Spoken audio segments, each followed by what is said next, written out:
자, 그래서 4페이지 8번. 이거 꼭 기억을 잘 하셔야 됩니다.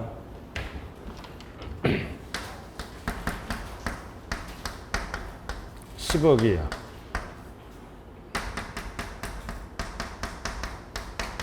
아까 취득가액이 6억이라 그랬죠? 원래 5억짜리인데 여기다 현재가치 할인차금 더한다 그랬어요.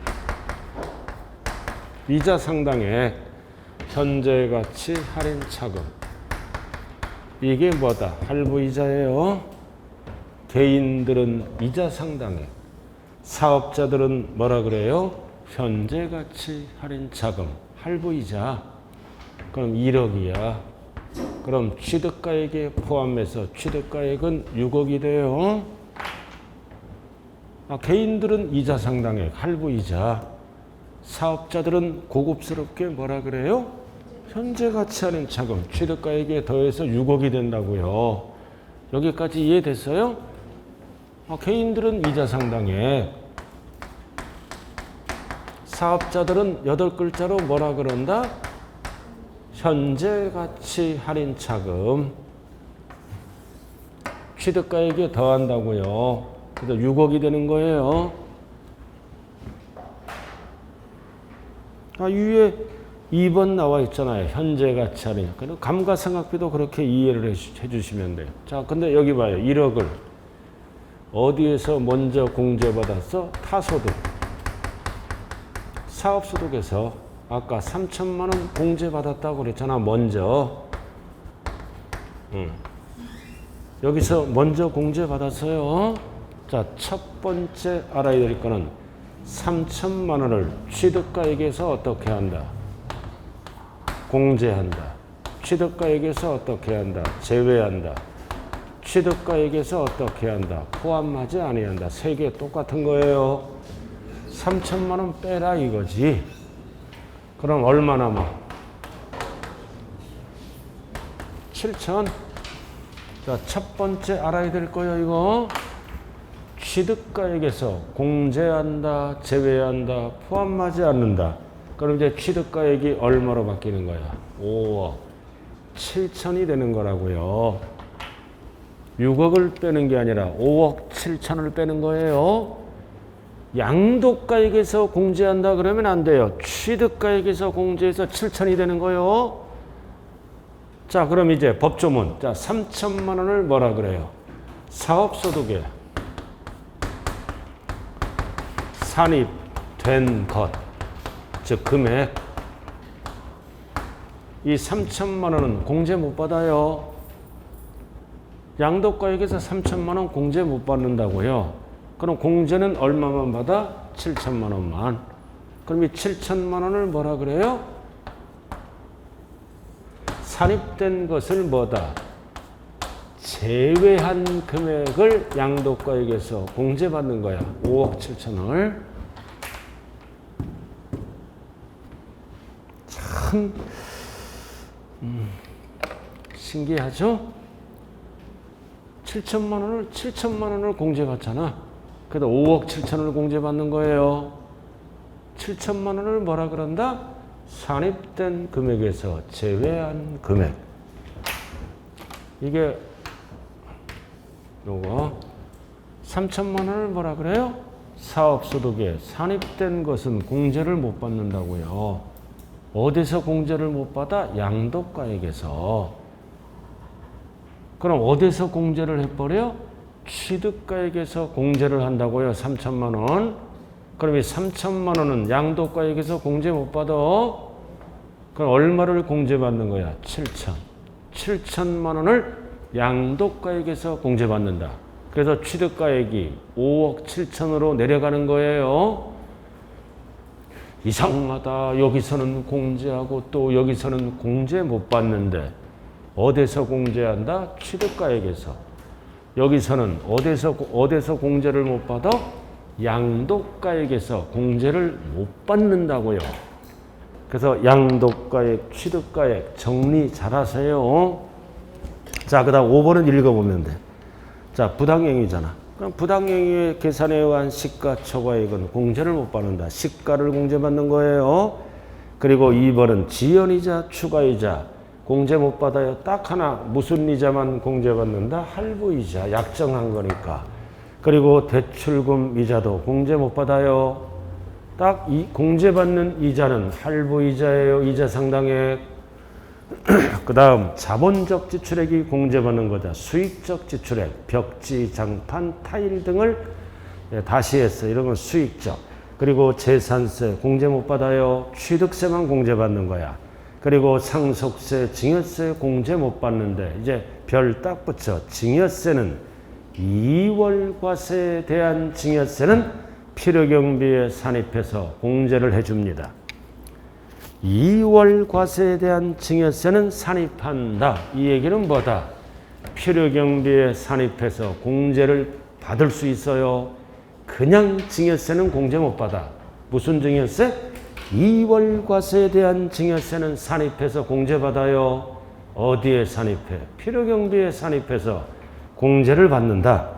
그리고 이런 6번, 7번 이런 거는 공제를 못 받는다. 면적이 증가됐잖아. 그래서 징수, 정부가 징수한 조정금 등도 공제를 못 받아. 이거는 특별법에 의해서 나의 의사와는 관계없이 내 땅 면적이 공부상 증가된 거야. 그러면 조정금을 국가에 지출합니다. 돈이 나간 거지? 그래서 이런 거는 공제를 안 한다. 자, 가운데 6번. 자, 양도가액과 취득가액 특례. 자, 1번 특수관계자 나와 있죠? 시가에 미달하게 양도함으로써 조세의 부담을 부당하게 감소시킨 걸로 인정될 때는 뭐다? 뭐를 취득가액, 양도가액을 한다? 시가를 인정될 때. 그래서 5번에 뭐다? 1번은 공제를 못 받는 거야. 부당행위 계산에 의한 시가 초과액은 공제를 안 하고 시가를 공제해 주는 거예요. 인정될 때. 인정될 때가 뭐예요, 이거? 인정될 때 시가에 5% 이상 차이가 나거나 시가와 거래가액 차이가 얼마 이상 3억 이상 차이가 나는 거래는 양도가액과 취득가액을 뭘로 계산한다? 시가. 아주 중요한 숫자예요, 이거. 3억 이상 또는 시가의 5% 이상. 인정될 때를 알아야 된다고요. 이것도 매년 출제되는 것 중에 하나입니다. 인정될 때 시가의 5% 이상 차이 나는 거래나 또는 시가와 거래가액 차액이 3억 이상. 잠깐 뒤로 갔다 오자고요. 10페이지. 10페이지예요. 오른쪽에 나와 있어요. 10페이지. 부당행위 계산 부인이란 법이에요. 10페이지. 오른쪽 밑에 1번 10페이지. 그래도 특수관계인과 짜고 어떻게 거래해서 시가를 초과하여 취득하고 고가양수죠. 시가에 미달하게 양도했다. 저가 양도. 그럼 양도세가 줄어들잖아. 그러니까 조세의 부담을 부당히 감소시킨 걸로 인정될 때는 초과액이나 미달액은 제외하고 양도가액과 취득가액을 뭘로 계산해야 한다? 시가. 그럼 인정될 때는 박스예요. 반드시 필수야. 3억 이상이거나 시가의 몇 프로? 5%에 상당하는 금액 이상 인 경우에 하나인다. 둘 중에 하나. 그래서 시가는 뭐냐?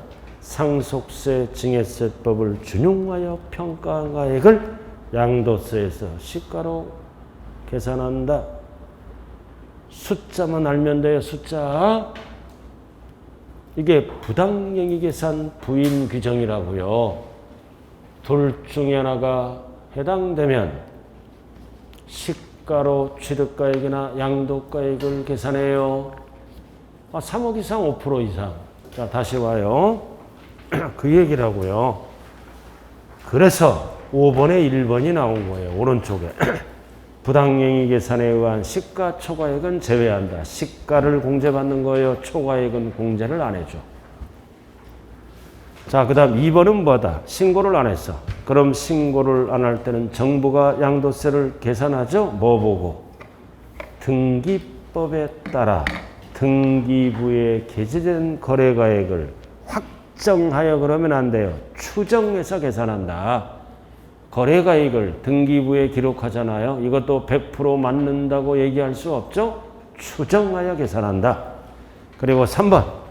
상속 및 증여재산의 경우 상속세 및 증여세법에서 평가한 가액을 취득 당시 실질거래가액으로 한다. 그럼 상속받아서 이거를 양도한다고요. 양도. 그럼 10억에 양도했어. 그럼 양도가액은 10억이죠? 그러나 상속 증여받으면 취득가액이 제로잖아. 그럼 취득가액을 제로로 적어주면 안 되죠. 그럼 취득가액을 법에 의해서 만들어야 돼. 그래서 어디서 만들어줘? 취득가액은 상속세, 증여세 법에 의해서 평가한 가액을 양도 당시가 아니야. 취득 당시 실거래가액으로 한다. 법에 의해서 만들고 적고 들어가야 된다는 뜻이에요. 취득가액이 제로니까 그럼 세금 폭탄 맞잖아. 그래서 상속세, 증여세법에 의해서 평가한 가액을 뭐라 그런다? 취득 당시 실질거래가액이라고 얘기합니다.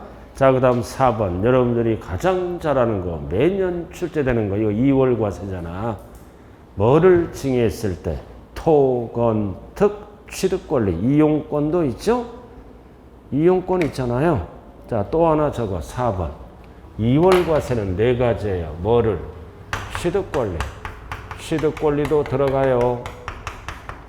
토건특 취득권리. 가족끼리 증여한 후 몇 년 이내에 팔 때, 5년 이내에 팔 때, 이거를 4글자로 뭐라 그런다? 2월 과세. 그럼 2월 과세는 취득가액을 누구 거를 적어라? 배우자의 취득 당시 가액을 적어라. 증여 당시 하면 안 돼요. 취득 당시. 즉 증여자의 취득가액을 적어라. 그 뜻이에요. 뒤에서 자세하게 배운다고요. 그래서 여기에서 매년 출제되는 게 4번이에요. 별 딱 붙이고 4번. 이거 4글자로 뭐라 그런다? 2월 과세.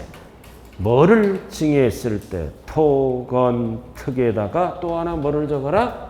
취득권리. 하나가 더 들어가요. 자, 그 다음 7번. 추계 결정하는 경우. 자, 추계는 언제 결정해? 양도가액과 취득가액이 확인이 안 될 때 추계 결정 순서를 알아야죠?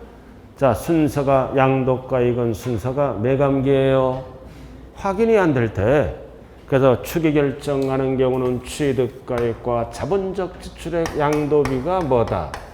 확인이 안 되거나 인정이 안 됐을 때. 인정이 안 됐을 때는 반드시 추계 결정. 우리는 순서를 알아야 돼요. 거기서 중요한 거는 환산 취득가액은 양도가액엔 쓸 수 없어요. 취득가액에만 쓴다는 거. 그리고 반드시 추계 결정했으면 뭐 해야 된다? 필요경비를 계산 공제해야 됩니다. 이거 필수예요. 매감 환기 어느 하나라도 적었다면 기타 필요경비 2가지죠. 기타 자본적 지출액과 양도비는 계산 공제한다. 그럼 공식이 뭐야? 공식이 취공. 그래서 취득 당시 기준시가에다가 법에서 정한 물건별 공제율을 곱합니다. 그럼 공제율은 부동산만 알면 돼. 3%, 미등기는 0.3. 예를 들어서 취득 당시 기준시가가 1억이다. 등기되면 3%, 미등기도 해줘요. 그럼 3%라. 3%면 계산공제액은 얼마가 된다? 300만 원. 이렇게 계산공제를 하라. 어떨 때? 추계 결정할 때. 괄호 계산공제식을 반드시 알아야 돼. 추계 결정할 때는 취득 당시 기준시가에다가 물건별 공제율 부동산만 알면 돼. 등기되면 3%, 미등기는 0.3을 공제해줘요. 약자가 취공 계산공제식이에요. 취득 당시 기준시가 공제율을 곱한다고요. 물건별. 그럼 우리는 부동산 세법이니까 부동산만 알면 돼요. 이렇게. 괄호 필수예요. 취득 당시 기준시가 곱하기 공제율. 그 다음 어렵게 나왔을 때는 까만 겁니다. 취득가액을 뭘로 적었어? 환산 취득가액으로 적었잖아. 취득가액을 환산 취득가액, 환산가액은 환산 취득가액이에요. 이거로 적었잖아. 그럼 매감환기 추계했다는 거죠? 취득가액을 환산가액으로 적었어요. 환산가액은 취득가액이에요. 그럼 뭐 해야 돼? 반드시 옆에 필요경비 뭐를 해줘야 돼? 따라가는 게 계산공제액이에요. 이렇게 합쳐보니까 1억이야. 이거는 실제 비용이 아니라 짜가 비용이에요. 환산가액으로 적었으면 반드시 옆에 뭐를 적어줘야 된다? 필요경비, 계산공제액을 적어주는 거야, 이거. 매감환기 어느 하나라도 적었다면. 그럼 실제 비용을 뭐라 그래? 실제 비용은 자본적 지출액이야. 실제 나간 거. 양도비. 이거를 합쳐보니까 3억이야. 그럼 우리가 양도가액에서 뺄 때는 1억을 빼는 게 아니라 3억을 뺍니다. 이거를 우리는 뭐라 그런다? 옆에 적어요. 양도차익을. 양도차익을 계산시 최소화하는 방법입니다. 최소화하는 방법으로 양도차익을 계산하시오. 양도차익 계산시 최소화하는 거야. 최소화. 그럼 3억을 빼야 양도세가 줄어들겠죠? 최소화. 그럼 법조문이 뭐다? 1의 금액이 2의 금액보다 큰 경우야? 적은 경우야? 적은 경우는 2의 금액을 필요경비로 할 수 있다 없다? 있다. 그 얘기라고요. 큰 걸 빼주는 거 이거를 뭐라 그런다? 양도차익 계산시 양도차익을 최소화하는 방법이에요. 그럼 양도차익을 줄이려면 큰 거를 빼주라 그 뜻이에요. 그래서 두 개를 비교해서 큰 거를 빼주는 거예요. 시험은 어떻게 나와? 양도차익 계산시 최소화하는 방법으로 양도차익을 구하시오. 그럴 때는 1억을 빼는 게 아니라 3억을 빼요. 두 개 비교해서. 그래서 법조문이 어떻게 나와? 1의 금액이 2의 금액보다 큰 경우, 적은 경우? 적은 경우는 2의 금액을 필요경비로 할 수 있다 없다? 있다. 거기 괄호 나와 있죠? 두 개 비교하는 거예요. 그래서 첫 번째는 7번. 추계 결정할 때 필요경비 두 가지는 반드시 계산공제를 해야 돼요. 괄호. 그 다음 두 번째. 취득가액을 뭘로 적었어? 환산가액으로 적었을 때는 1번 합계와 2번 합계를 비교해서 큰 금액을 공제한다는 뜻이에요. 그래야 양도차익을 최소화하는 거죠. 그래서 법조문으로 어떻게 나왔어? 1의 금액이 2의 금액보다 큰 경우, 적은 경우? 적은 경우는 2의 금액을 필요경비로 할 수 있다, 없다? 있다. 그럼 10억에서 3억을 빼라 그 뜻이에요. 자, 이렇게 해서 과세표준, 취득세와 양도세 위주로 공부해야 돼요. 나머지는 쭉 읽어보면 되니까. 자, 넘어갑니다. 자, 넘어가면 이제 한 단계가 더 나와. 드디어 세율이 나왔다. 그래서 과세표준과 양도소득세에서는 세율이 뒤지게 복잡해요. 그 실무에서도 가장 많이 물어보는 게 세율이야. 고객이 몇 프로 세율일까요? 이거.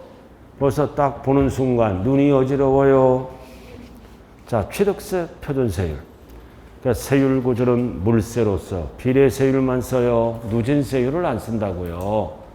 그리고 등록면허세는 비례세율과 정액세율을 둘 다 써요. 그리고 재산세는 비례세율, 누진세율 둘 다 쓴다. 일명 비누. 그리고 종부세도 올해부터는 비례세율, 누진세율을 써. 비누. 양도세도 비누. 그래서 초과, 누진과 비례세율을 함께 사용하는 세금은 세 가지예요. 재산세, 종부세, 양도세가 답이라고요. 세율 구조를 이해를 해야 돼요. 먼저 비누 줄여서. 초과, 누진세율과 비례세율을 함께 사용하는 세금은 세 가지라고요. 꼭대기 세 가지 정리했어요. 자, 취득세로 들어갑니다. 표준세율. 항상 50% 가감할 수 있죠? 항상 50%. 자, 유상. 여러분들이 제일 잘하는 게 표준세율 아니에요. 솔직히 이거. 1번은 다 암기 끝났어요. 이거 다른 거는 헷갈리더라도. 취득세, 표준세율은 상식이잖아요. 수없이 배웠잖아. 그럼 유상, 농지는 3%, 이외는 4%. 그리고 주택을 유상 취득하죠? 하나. 그럼 6억 이하는 1%, 6억 초과 9억 이하는 세분화시킨다고 그랬죠? 1에서 3%. 그래서 니은은 뭐다? 그런 공식을 통해서 1에서 3%를 적용하겠다는 뜻이에요. 공식 3분의 2 빼기 3 이런 거 공식이 있어요. 그러나 9억 초과는 3%예요. 그럼 1주택, 다주택자가 아니에요. 그래서 주택을 돈 주고 사면 결국은 1에서 최대 3%까지 적용한다는 뜻이에요. 여러분들이 가장 잘하는 게 이거 주택 유상 아니에요. 6억까지 사면 1%. 6억 초과 9억 이하에 들어가면 1에서 3%. 공식을 통해서 9억 초과는 3%. 가장 자신 있게 할 수 있는 거. 이렇게 가끔가다 자신 있게 할 수 있는 것도 나와요. 그 다음 주택을 신중축 후 주택의 부속 토지는 땅으로 봐, 대지로 봐서 4%로 가요. 자, 그 다음 상속은 3.8이고 농지는 2.3, 이외 2.8, 증여는 비영리 2.8, 일반인은 3.5. 그럼 4번 원시는 2.8, 공유 합의 총유는 2.3. 이게 표준세율이에요. 그래서 비영리 사업자는 어디에서만 쓰는 용어다? 증여에만. 그리고 농지는 어디에서만 쓴다? 유상이나 상속에만 농지를 써요. 그 다음 박스. 자, 증여잖아. 이거 다주택자야. 조정대상 지역이 나왔다? 3억 이상의 주택을 증여합니다. 그러면 바로 몇 프로로 가? 12%. 우리가 증여받으면 3.5죠? 근데 공시가격 얼마이야? 3억 이상이에요. 어디? 조정대상 지역 12%로 뛰어요. 단 1세대 1주택을 가족에게 증여했을 때는 12%가 아니라 제외 몇 프로? 3.5. 우리가 증여받으면 3.5예요. 근데 다주택자가 증여를 합니다. 조정대상 지역에 얼마이야? 얼마 이상? 3억 이상이야. 그럴 때는 몇 프로로 올라간다? 12%. 근데 하나 가진 자가 하나를 가족에게 증여하죠? 12%가 아니라 3.5. 여러분들이 안 까먹는 게 3.5잖아요. 그죠? 증여. 그 다음 이게 표준세율. 박스가 이번에 출제될 예정이에요. 박스. 조정대상 지역에 다주택자가 3억 이상을 증여하면 12%예요. 단 하나 가진 자가 하나를 증여하면 3.5로 간다는 거 제외. 자, 그 다음 특례세율. 자, 이제 표준세율 정리됐어요. 특례세율은 한쪽만 과세. 솔직히 이거 표준세율 기억하는 거예요. 또 오늘 새로운 거예요. 증여만 새롭잖아요. 그죠? 다주택자가 가족에게 증여하면 무조건 12%가 아니라 조정대상 지역 and 3억 이상 이하가 아니에요. 그러니까 1주택자가 가족에게 증여하면 그냥 12%가 아니라 3.5로 간다는 뜻이에요.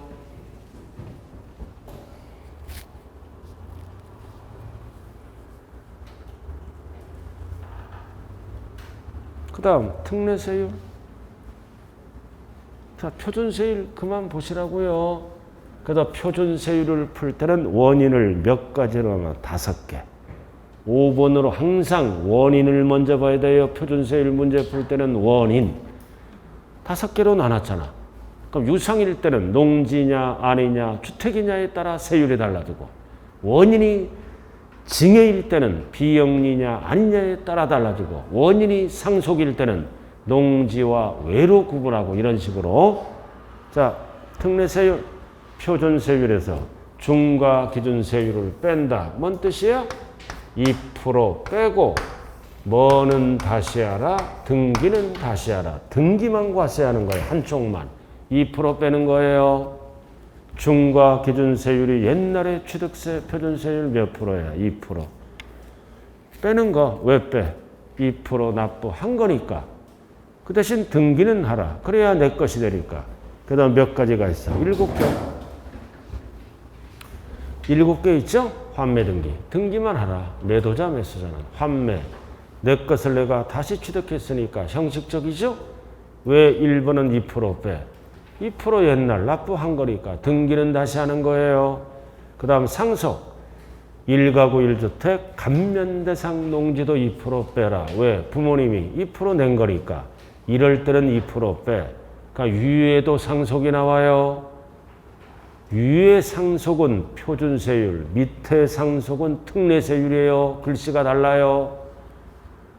위에 상속은 2.3, 2.8 이렇게 물어볼 때는 무주택자가 받거나 농민이 받았으므로 2% 뺀다. 그래서 위에 상속과 밑에 상속을 절대로 헷갈리면 안 돼요. 그래서 박스 처리해 놨어요. 그 다음 공유합유 2% 빼라. 2% 납부한 거. 근데 위에 공유를 물어보면 항상 2를 더하는 거예요. 위에 5번은 표준세율을 물어볼 때는 2.3이고 밑에 공유는 2를 빼라. 왜 2를 빼? 2% 납부한 거니까 등기만 다시 하라. 그래서 박스 2개를 쳐놓은 이유가 있어요. 위에 거랑 헷갈리지 말자 이거지. 그 다음 이전. 이전도 2% 빼고. 건축물을 이전하면 무조건 과세예요. 그럼 이거를 정리 잘해야 돼요. 이전은 무조건 취득세를 과세한다. 근데 그대로 옮겨 가액이 초과되지 아니하는 경우는 어떻게 한다? 표준세율에서 2% 빼고 등기만 하라는 뜻이에요. 근데 가액이 초과되는 경우는 보다 2%를 더해서 표준세율로 과세합니다. 그럼 이전 나왔다. 2%를 빼는 것은 가액이 초과되지 아니하는 경우에요. 그대로 옮기더라도 등기는 다시 하라. 2% 빼고. 시험은 가액이 초과되지 아니하는 경우는 2% 빼고 등기는 다시 하는 거예요. 가액이 초과되면 또 2% 내야지. 그럼 2% 넣는 거를 표준세율로 과세하고. 그래서 이전이 나오면 무조건 취득세를 과세한다. 어떻게? 2% 빼고. 2% 빼고는 무슨 뜻이다? 가액이 초과되지 아니하는 경우에요. 그대로 옮겼더라도 이전했다고 뭐는 다시 해야 돼? 등기는 다시 하라. 2% 빼고. 자, 그 다음 이혼했다. 재산분할도 2% 빼고. 왜 2% 빼? 이혼 전에 다 2% 냈잖아. 그 다음 임목도 임목법에서 2% 빼고. 그래서 1번부터 7번까지는 2% 빼는 거예요. 왜 2%를 뺀다? 옛날에 2%다 낸 거니까. 그래서 박스 2개 조심만 한 뜻이에요. 위에 표준세율과. 자, 표준세율을 물어보면 무조건 2를 더하는 거예요. 밑에 거를 물어보면 무조건 2를 빼는 거라고요. 자, 그 다음 중과기준세율. 이거는 뭐다? 2%만 과세하는 거. 소유권이 아니므로 등기는 안 하는 거. 2%만. 그럼 무슨 취득이 답이다? 간주취득. 간주취득 4개. 항상 간주취득 나오잖아. 개수. 그 다음 종류 변경, 지목 변경, 가액이 증가되면 취득은 아니지만 취득으로 본다. 2%만 과세하는 거예요. 3번 과점주축. 그래서 1번, 2번, 3번을 간주취득이라고 그래요. 2%만 과세한다고요. 등기 안 하는 거. 간주취득을 알아야 돼요. 4개. 아까 앞에서 배웠잖아요. 근데 여기서 중요한 거는 1번입니다. 개수. 개수는 가액 증가. 가액 증가는 취득은 아니지만 취득으로 본다. 2%만 과세해요. 그러나 개수하다 보면 면적도 늘어날 수 있죠. 그래서 면적 증가는 제외. 근데 이거는 2.8로 갑니다. 중축, 보존 등기, 원시로 봐서 면적 증가는 중축이라고요. 세율에서는 원시로 봐요. 2.8로 간다. 표준세율. 가액 증가가 2%짜리예요. 그래서 뭐라고 나왔다? 면적 증가가 있는 개수는 제외. 표준세율로 과세하겠다. 2.8로. 면적 증가는 두 글자로 뭐라 그래요? 중축. 늘어난 만큼 세율을 물어볼 때는 원시로 봐요. 28. 가액 증가가 2%다. 자, 그 다음 4번은 임시건축물 1년을 초과하지 아니하면 비과세요. 초과하면 2%만 내라. 임시니까 등기 안 하는 거. 무덤도 2%만 내는 거예요. 등기 안 하는 거. 그 다음 외국인 소유도 2%만 내는 거. 등기 안 하는 거. 그래서 1번, 2번, 3번, 4번, 5번은 2%만 과세하는 거예요. 그래서 왼쪽, 오른쪽 반드시 비교해야 돼요. 그러니까 왼쪽만 알면 되잖아. 7개. 나머지는 2%만 과세하는 거. 수없이 많아. 그래서 2% 빼고 과세하는 거. 2%만 과세하는 거를 완벽하게 정리해야 돼. 그래서 시험이 쉽게 나올 때는 여기서 나와 표준세율을 물어볼 수도 있고 한쪽만 과세하는 특례세율을 물어볼 수가 있어요. 자, 이번에 어렵게 나왔을 때는 오른쪽 이제 취득세율 중과세로 들어갑니다. 이거를 이제 정리해야 돼요. 다주택자는 중과한다고요. 다주택자는 중과세를 합니다. 지역에 따라, 주택수에 따라. 자, 첫 번째 뭐다? 다주택자. 자, 유상이죠? 자, 2주택은 몇 프로로 간다? 8%. 조정대상 지역에 2주택은 8%. 조정대상 지역이 아닌 지역은 1에서 거래가액에 따라 3%로 가요. 집을 사서 2개가 됐는데 조정은 8%, 비조정은 8%로 안 가고 거래가액에 따라 1에서 3%로 간다는 뜻이에요. 화살표가. 여러분들이 여기 봐요. 부산에서 집 하나 있죠? 조정지역이잖아. 그럼 부산 걸 사면 8%로 가요. 강원도 걸 사면 8%를 안 한다고요. 거래가액에 따라 1에서 3으로 가요. 자, 그 다음 3주택이야. 3주택은 몇 프로? 12%. 근데 비조정 걸 사면 8%로 내려가요. 조정, 비조정을 반드시 구분해야 돼요. 그리고 4주택은 조정, 비조정 구분 없이 무조건 몇 프로야? 12%야. 무조건 12%로 간다고요.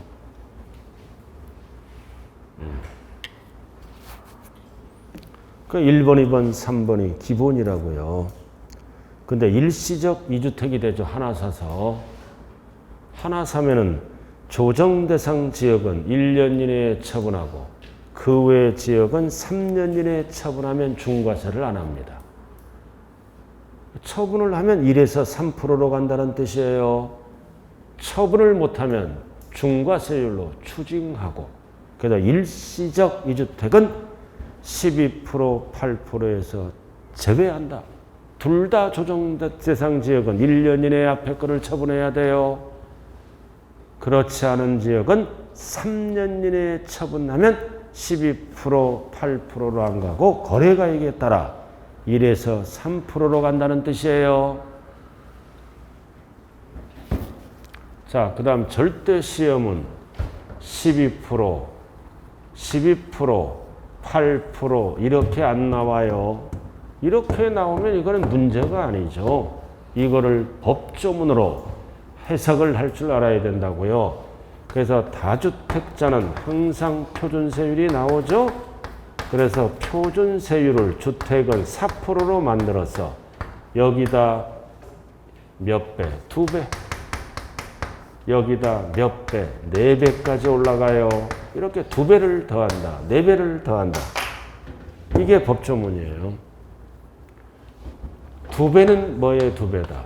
중과기준세율의 2배다. 그럼 이게 몇 프로짜리입니까? 8%짜리야. 그리고 12%짜리는 4배를 더한다. 뭐의 4배다? 항상 중과기준세율의 4배니까 8%잖아. 이거 2배짜리는 2는 4, 4%. 그래서 8%짜리, 12%짜리.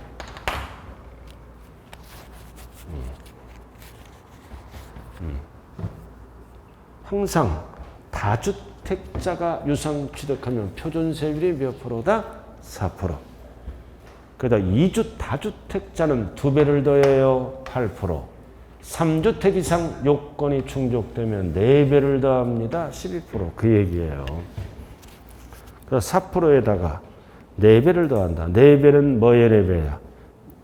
2%의 4배죠. 또는 2배를 더한다. 그 얘기예요.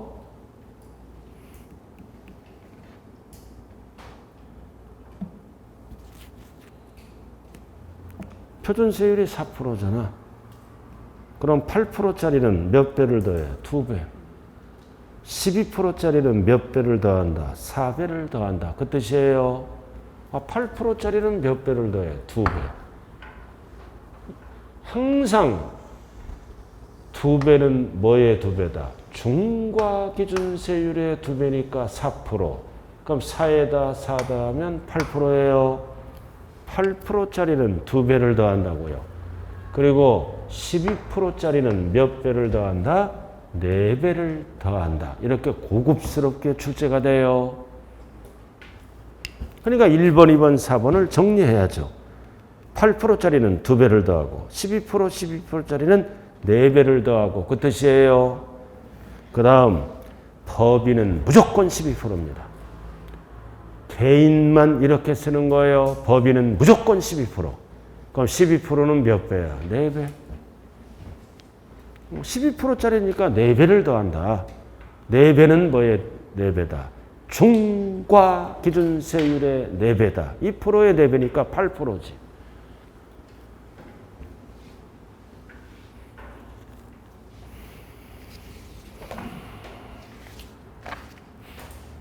자, 여기 보자고요. 자, 8%짜리는 몇 배를 더한다? 2배.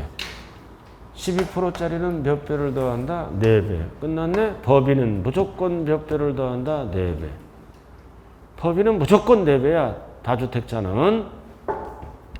자, 그 다음 주택수 따질 때 신탁법에 의한 주택도 이거는 비과세지만 주택수에 포함해요. 그래야 주택수가 늘어나잖아.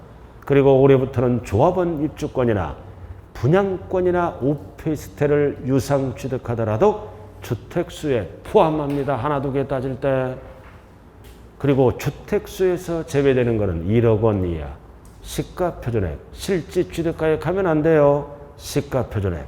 그리고 상속주택도 5년까지는 주택수에서 제외를 시켜줍니다. 그래서 포함 여부가 수없이 많은데 이거는 필수예요. 이번 시험에. 그래서 위에 1번, 2번은 하나, 두 개 따질 때 포함.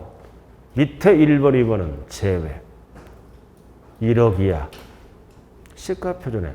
그리고 상속주택은 몇 년까지? 5년까지는 주택수에서 제외합니다. 근데 5년 지나면 포함해버려요. 미경과 5년까지만 주택수에 포함하지 않는다. 이렇게 해서 시험이 어렵게 나왔을 때는 다주택자 취득세 중과세율이에요. 그럼 뭐가 정리돼야 돼? 1번, 2번, 3번이 정리돼야 되는 거예요.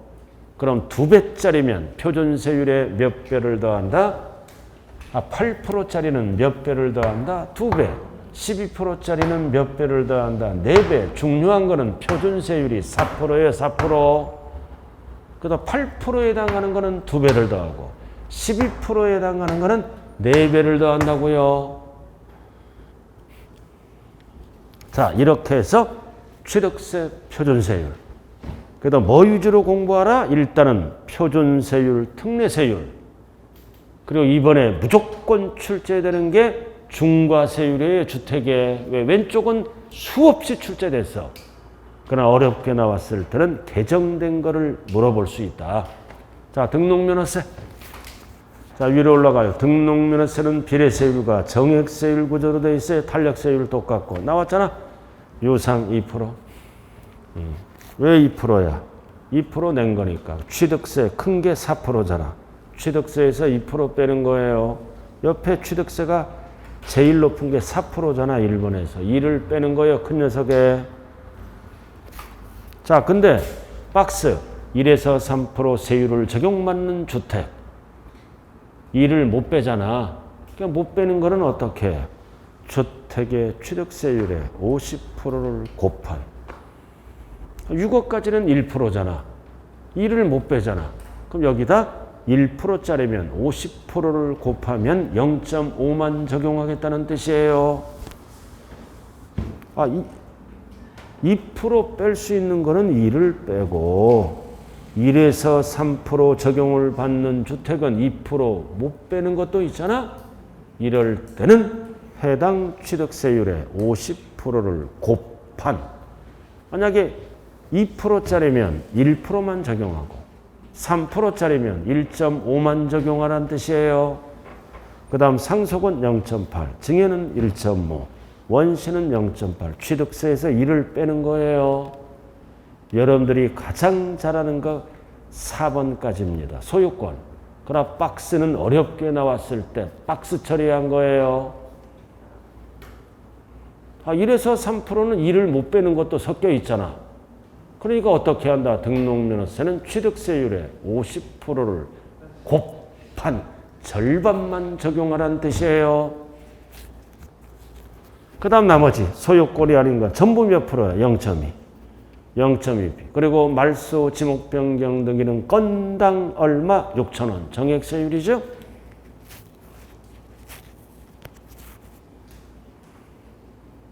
이렇게 등록면허세는 간단하잖아요. 자, 그 다음 재산세. 필수예요. 이번 시험에 재산세. 자본이 세율 파트가 굉장히 복잡해요. 이번에 개정이 엄청 됐어요. 앞으로 또 개정이 돼. 알아들었나요? 또 개정이 된다고요. 아주 죽겠어요. 지금은 개정이 안 됐기 때문에 논하지는 말자고요. 자, 재산세. 자, 이렇게 해서 취득세, 등록면허세 끝났어요. 뭐 위주로 공부하라? 취득세 위주로. 자, 잠시 쉬었다가 재산세로 들어가자고요. 잠시 쉬었다 해요.